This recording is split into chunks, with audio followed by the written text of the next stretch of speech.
자, 읽겠습니다. 시작. 그 둘째가 아버지에게 말하되 아버지여 재산 중에서 내게 돌아올 분깃을 내게 주소서 하는지라. 아버지가 그 살림을 각각 나눠 주었더니 이 둘째 아들의 요구를 한번 잘 보세요. 자, 1세기 이 당시 이스라엘 사회에서는 이 아들의 지금 아버지께 요구하는 요구가 굉장히 무례한 행동이었습니다. 아버지가 살아계신데 아버지에게 유산을 요구하는 행위는요, 두 가지 중에 하나예요.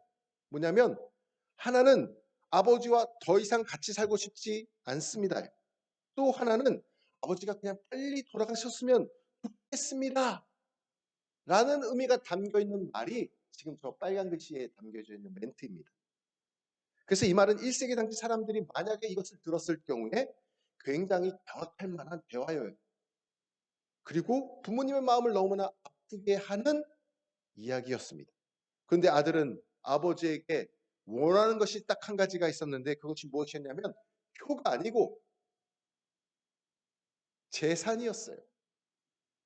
그러니까 아버지를 원하지는 않는데 재산은 원하는 거예요. 재산은. 이것이 아버지의 마음을 아프게 한 것임을 우리가 먼저 기억을 해야 합니다. 그런데 우리도 별반 다를 것이 없더라고요. 우리 또 하나님을 이렇게 대할 때가 많이 있습니다. 우리가 하나님을 원하지도 않으면서 하나님의 능력은 원할 때가 있습니다. 우리가 하나님을 사랑하지도 않으면서 하나님의 그 축복과 은혜를 우리가 강구할 때가 있습니다. 하나님은 필요 없고 하나님의 능력만 내게 있으면 된다라고 생각할 때 우리는요 역시 이 둘째 아들 탕자와 같은 삶을 살고 있다는 것이죠. 우리가 하나님보다 하나님의 능력을 원할 때 우리는 탕자가 되고 하나님의 마음을 아프게 하는 것을 꼭 기억하시기 바랍니다. 그런데 이 아버지가 참 놀라운 게 이 아들의 이 무례한 경악할 만한 이 요구를 들어준다라는 거예요. 우리가 알아야 될 것이 있습니다. 당시 이스라엘 사회에 재산의 기준이 있는데 그때는 뭐 은행이 없었잖아요. 저축할 수도 없었잖아요. 그러니까 재산의 기준이 뭐였냐면 토지였습니다. 토지하고 가축이었어요. 이 두 가지예요. 이 두 가지. 얼마만큼 토지가 있고 얼마만큼 가축이 있느냐 그게 부의 기준이었어요. 그런데 제도적으로 당시에는요. 형제 간에 자기의 분깃대로 재산을 나눠주게 되어 있었어요. 그런데 장남은 차남보다 2배를 더 받게 되어 있습니다. 이게 그들의 분깃이었어요. 자, 그렇다면 아버지가 이날 자기가 가진 땅을 3등분을 해가지고 3분의 2는 장남에게 주고 3분의 1은 지금 요구하고 있는 탕자, 차남에게 준 거예요. 가축의 수도 300마리가 있다고 하면 200마리는 장남에게 주고 지금 탕자에게는 차남에게는 100마리를 준 거예요. 자, 그런데 그 다음에 13절 말씀을 보십시오. 같이 한번 읽어보겠습니다. 시작. 그 후 며칠이 안 돼요. 둘째 아들이 재물을 다 모아가지고 먼 나라에 가 거기서 허랑방탕하여 그 재산을 낭비하더니 자, 앞에 제가 빨간 글씨를 표기했습니다. 며칠 만이래요. 그 후 며칠이 안 됐대. 이 그 후라는 게 뭐냐면 아버지가 재산을 3분의 1을 탕자에게 둘째 아들에게 다 준 거예요. 그런데 불과 며칠이 되지도 않았는데 어떻게 했대요? 재물을 다 모았대요. 재물이란 건 뭐예요? 뭐든지 뭐 화폐가 될 수 있는 것들로 이걸 바꾼 거예요. 토지를 팔았고 가축을 팔았어요. 며칠 만에 금매물로 이것을 내놓은 거예요. 생각을 해보세요. 지금도 그 경매가 있죠. 금매로 나온 아파트들, 금매로 나온 부동산들은 제값을 받을까요? 못 받을까요? 못 받죠.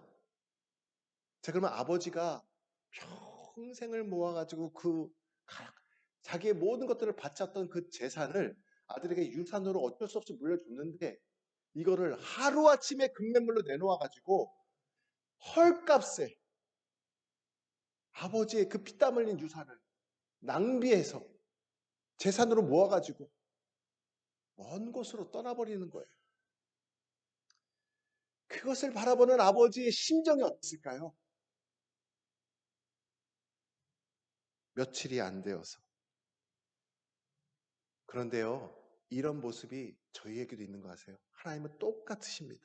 하나님은요, 여러분, 하나님께서 우리에게 허락하신 많은 은혜들이 있어요. 많은 은사들이 있어요. 하나님께서 우리에게 베풀어 주셨던 일반 은총, 도움의 손길들이 삶 속에 곳곳이 있었어요. 그런데 우리가 그 은혜를 저버려요. 하나님께 영광 올려드리지 않아요.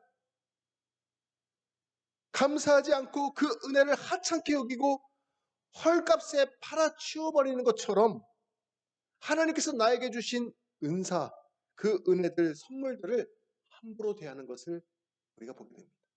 그러면 우리가 누가 똑같습니까? 형제와 똑같은 거예요. 그러면 우리는 하나님의 마음을 아프게 하고 있는 탕자와 똑같다는 것을 우리가 보게 되는 거죠. 또 한 가지 우리가 알아야 할 것이 있습니다. 탕자가 지금 이렇게 아버지에게 행동하고 있는 이 행동은요, 동네 사람들의 웃음거리뿐만 아니라 아버지에게 수치를 주는 거고 모욕감을 주는 행동이었어요. 사실 오늘날 우리는 현대 시대에는 옆집에 누가 살고 있는지 잘 몰라요. 그렇죠? 윗집에 아랫집에 누가 살고 있는지 잘 몰라요. 맞은편에 누가 사는지도 모릅니다. 그 가정에 어떤 일이 일어난지도 전혀 알지를 못해요. 그런데 성경에 기록되고 있는 이 이스라엘 당시의 풍습은 어땠을까요? 1세기 이스라엘 공동체에 어땠냐면 한 집안에 일어나는 일들을 이웃 동네가 다 알고 있었어요. 그 대표적인 예가 룻기입니다. 룻기 1장에 보면은요. 룻의 가족들이 쫙 이름이 나열이 되고 있고요. 룻이 시어머니 나오미를 쫓아가지고 먼 타향으로 갔다가 베들레헴 고향으로 돌아오게 되는데, 자, 한 가문이 지역을 완전히 이사해서 갔다가 다시 고향으로 돌아올 때 동네 사람들의 반응이 어땠을까요? 이스라엘 풍습이에요. 온 동네가 돌아오는 소식을 알고 기뻐합니다. 그리고 환영해줘요. 소문이 쫙 퍼집니다.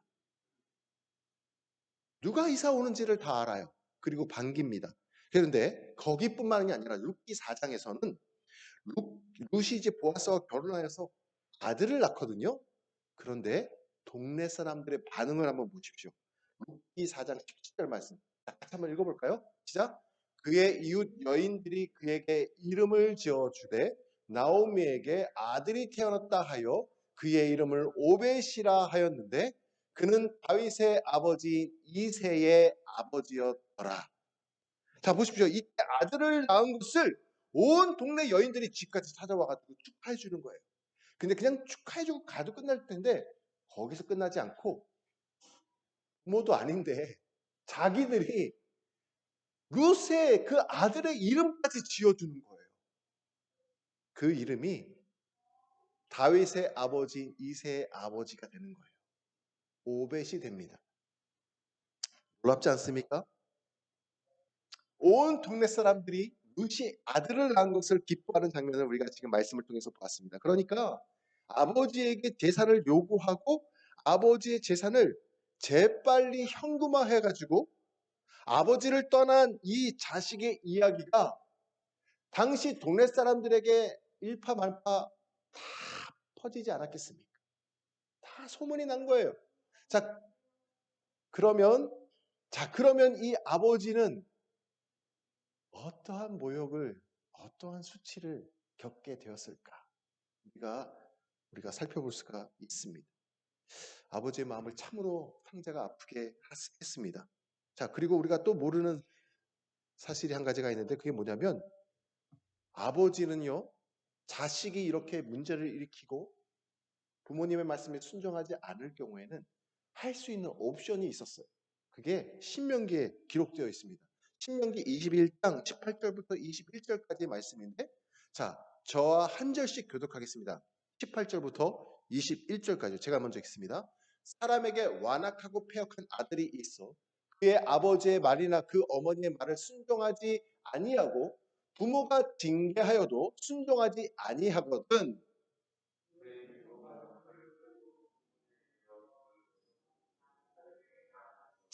그 성읍 장로들에게 말하기를 우리의 이 자식은 완악하고 패역하여 우리 말을 듣지 아니하고 방탕하며 술에 잠긴 자라 하면,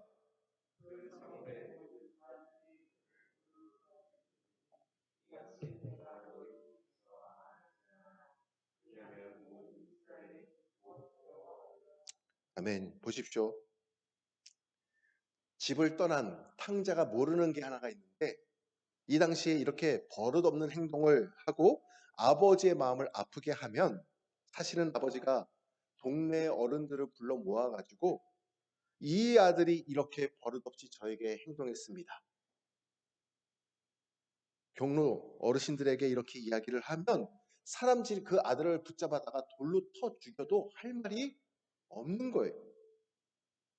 그러니까 사실은 우리가 누가복음 15장을 이 이스라엘의 배경을 알고 읽으면 사실 이것은 굉장한 이야기예요. 사실은 아버지가 자신이 빨리 죽기를 바라는 아들에게 유산을 순순히 내주고 보내준 것은 엄청난 사랑을 베푼 것을 우리가 말씀을 통해서 깨닫게 됩니다. 그 이야기가, 그 사랑 이야기가 누가복음 15장의 탕자의 비유 이야기가 되는 거예요. 결국 아들은 먼 곳으로 떠나가서 인생을 즐기기를 시작합니다. 그동안 아버지는 무엇을 하나요? 하염없이 아들이 돌아오기를 기다리고 있습니다.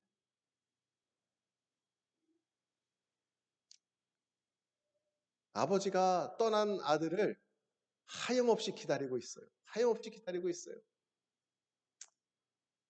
사실 오늘 우리가 읽은 누가복음 15장은 무언가를 버리고 다시 찾는 이야기, 그 이야기가 세 가지가 등장하고 있어요. 우리가 전체를 다 읽지 않았다는 누가복음 15장에서 세 가지 비유가 등장을 하는데 이런 비유가 있어요. 첫 번째는 양 100마리를 잃었는데 양 한 마리를 잃어버린 목자 이야기가 나옵니다. 거기서 이 목자는 잃어버린 양 한 마리를 찾으러 떠나서 결국은 그 한 마리를 찾아가 옵니다. 두 번째 15장에 또 소개되고 있는 비유는 뭐냐면 한 여인이 동전 10개가 있었는데 한 개의 동전을 잃어버렸어요.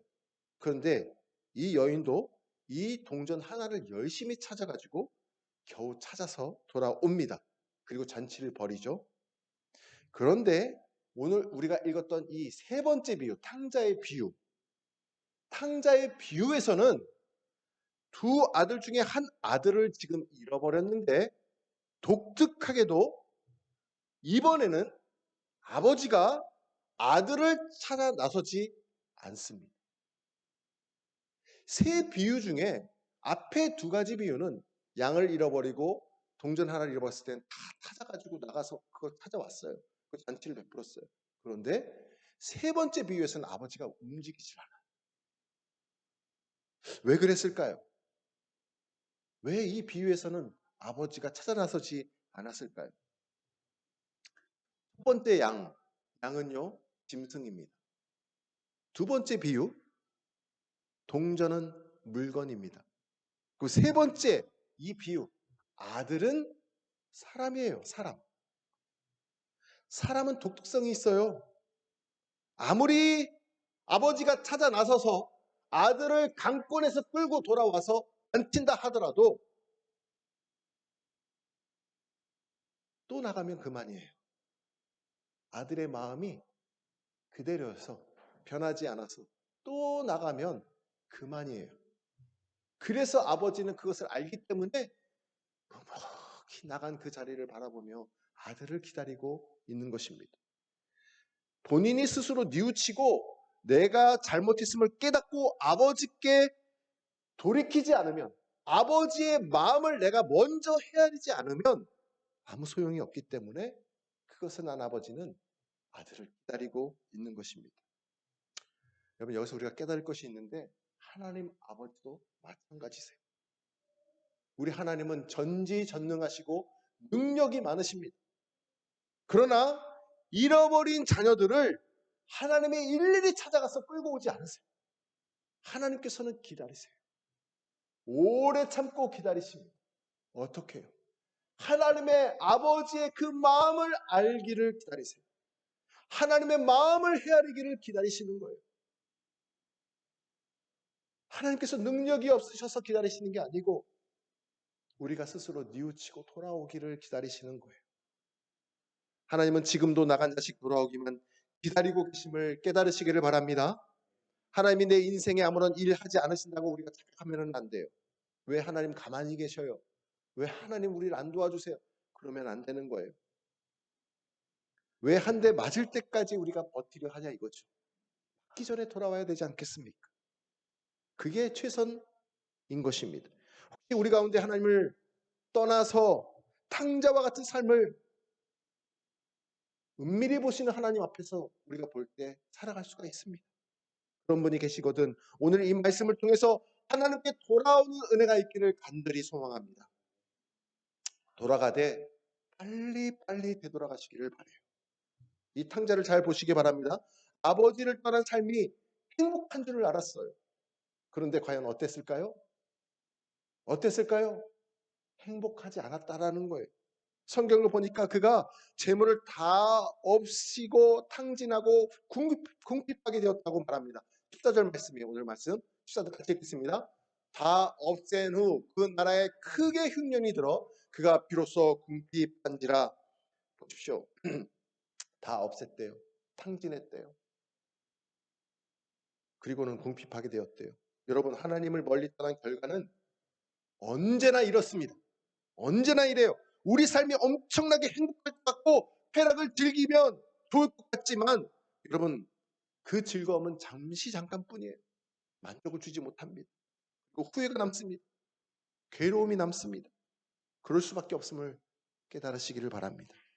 그 순간 그는 집으로 돌아가면 되는 거예요. 더 순간, 더 14절을 우리가 경험할 때 그 순간 탕자는 아버지께 돌아오면 되는 찰나의 기회였어요. 그런데 그는 돌아가지 않습니다. 15절을 보세요. 그가 선택한 것은 뭐냐면 15절에 같이 읽겠습니다. 시작. 가서 그 나라 백성 중 한 사람에게 붙여 사니 그가 그를 돌로 보내어 돼지를 찌게 하였는데 다 탕진해서 궁핍할 때 돌아왔으면 얼마나 좋았을까요? 근데 자기가 또 뭘 해보겠다고 한 거예요. 그게 뭐예요? 하인으로 들어간 거예요. 품꾼으로 들어간 거예요. 먹고 사는 거 어떻게든지 해보겠다고. 근데 돼지를 치게 했는데 여러분 내 삶이 하나님을 떠나서 막혔거든. 우리가 빨리 돌아와야 하는데 늦었다고 생각할 때 그때가 빨리 돌아갈 때예요. 그러면 품꾼 밑에서 돼지 치는 일을 하지 않아도 됐어요. 더 이상. 그가 궁핍했잖아요. 배가 고팠잖아요. 그래서 품꾼으로 갔잖아요. 그게 먹는 음식이 뭐였어요? 성경에 보니까 쥐염 열매래요. 보시는 사진처럼. 저게 쥐염 나무고요. 그 나무에 이렇게 콩깍지처럼 콩 열매처럼 저렇게 열리는 게 쥐염이에요. 근데 쥐염이 익으면 저렇게 초콜릿 색깔처럼 진한 색깔이 돼요. 그러면 약간 달콤한 맛이 나요. 먹을만 해요. 그게 돼지들이 좋아하겠죠. 근데 저것을 갈아가지고 약재로 지금 많이 쓰이더라고요. 자, 실제로 저는 쥐염나무가 있는데 저거를 탕자가 저거라도 먹고 싶어가지고 돼지우리에 들어가서 살고 있는 거예요. 이 비참한 상황 가운데에 비로소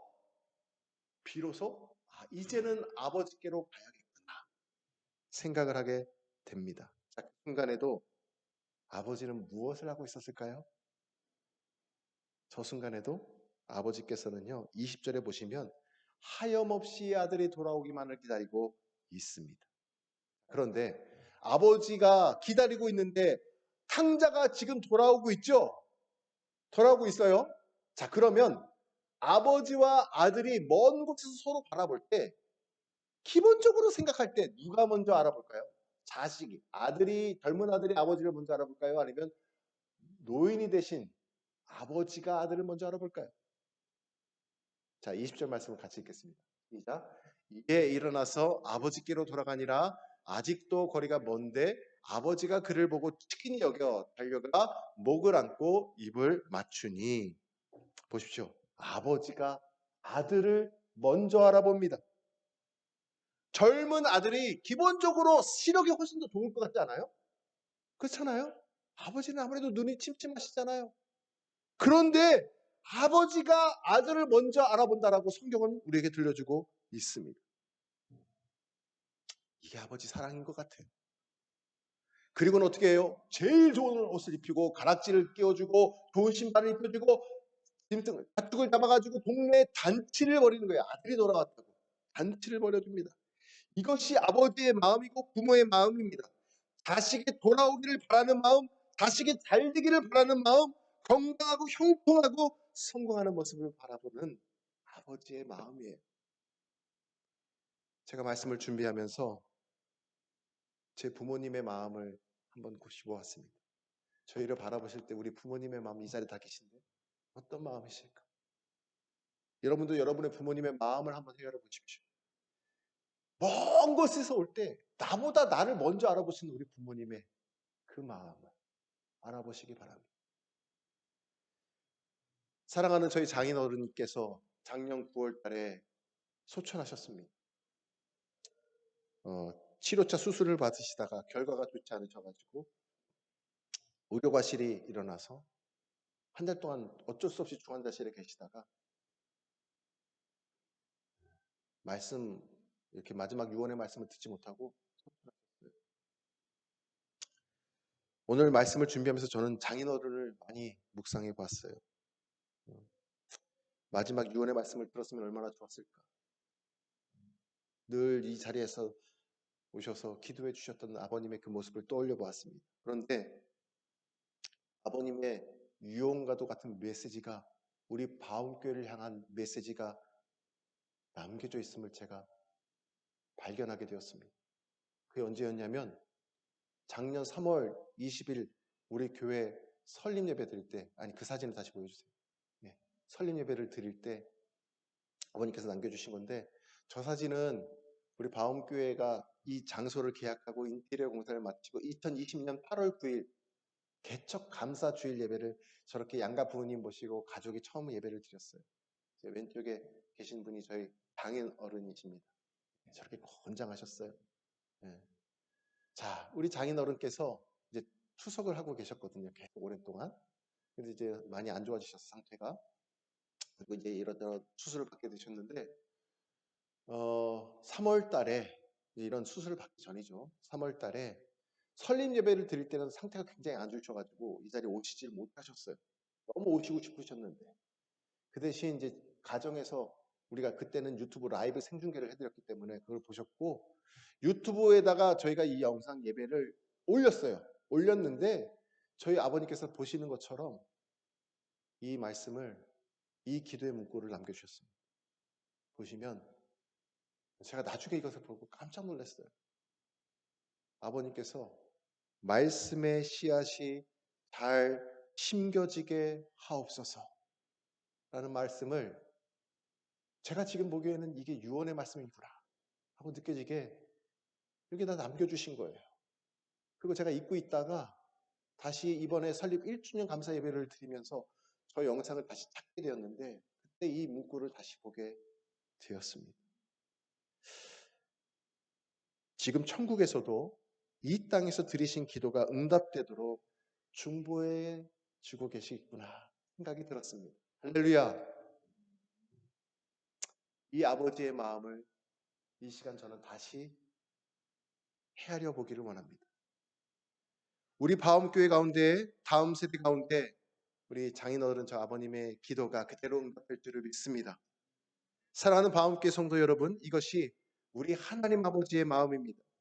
우리가 아버지께로 조금만 다가가면 하나님은 우리에게 달려오시는 분이심을 깨달으시기를 바랍니다. 아버지가 지금도 기다리고 계십니다. 우리가 짓는 죄보다도 아버지의 용서가 더 큼을 꼭 기억하시길 바랍니다.